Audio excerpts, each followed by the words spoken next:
Nous sommes ici dans l'écoquartier Danube et nous posons la première pierre de deux résidences de la fondation de l'Arche dans ce quartier. C'est l'association des Amis de l'Arche en Alsace qui porte ce projet depuis longtemps. Dans les deux résidences qui vont s'élever, vont vivre en tout 24 personnes. Dans chaque résidence, 12, d'accord ? 6 personnes avec un handicap mental, 2 personnes qui seront salariées pour les accompagner, 2 jeunes en volontariat de service civique et, cerise sur le gâteau, 2 amis qui vont vivre là et qui vont partager du temps gratuit avec eux. Voilà. Chaque personne, chaque pierre, si vous voulez, a des talents. Et si on insère, si on met cette personne au milieu des autres, eh bien ces talents deviennent une chance pour la société, deviennent une chance pour nous, deviennent un cadeau et non plus une charge. Et c'est ça qu'on veut faire.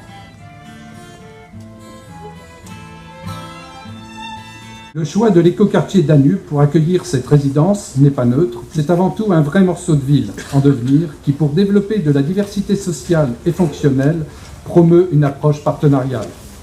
Cette approche est bien réelle avec les Amis de l'Arche à double titre. Tout d'abord, avec tous les partenaires présents sur Danube, et les récentes manifestations comme les portes ouvertes du quartier de la semaine dernière peuvent en témoigner. Le projet est en train de se construire en même temps que le quartier, c'est-à-dire qu'on ne vient pas implanter un projet d'une structure dans un quartier existant. Il naît avec l'ensemble du quartier et avec l'arrivée de tous les habitants. C'est un beau projet, un projet noble avec un très bel objectif et c'est un vrai plaisir de travailler dans un projet à vocation sociale et humaine.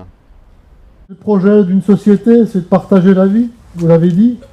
Eh bien, je crois que quand on sait tous se donner la main pour partager cette vie, elle sera plus belle, plus intéressante, plus dynamisante aussi, parce que de tels projets font en quelque sorte aussi jurisprudence, non seulement ici à Strasbourg, mais partout ailleurs aussi. Les personnes handicapées réaffirment que nous avons finalement tous besoin les uns des autres pour grandir, pour nous épanouir et pour même vieillir. Un des signes de la belle complémentarité, c'est que je représente Christian Becker. Voilà, président de l'Union des Églises protestantes de France. Je remercie vivement Jean Vanier pour la très belle intuition de l'Arche réunissant sous un même toit des personnes avec ou sans, ou prétendument sans, handicap.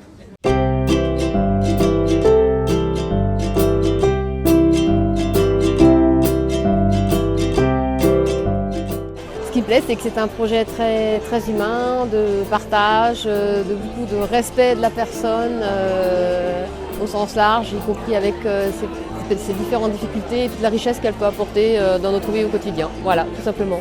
Il reste à souhaiter que le plus rapidement possible ces deux résidences soient opérationnelles et qu'elles rendent le service public à ces catégories de citoyens qui méritent particulièrement notre attention pour assurer ce que j'ai appelé tout à l'heure, le vivre ensemble à Strasbourg. Merci à vous.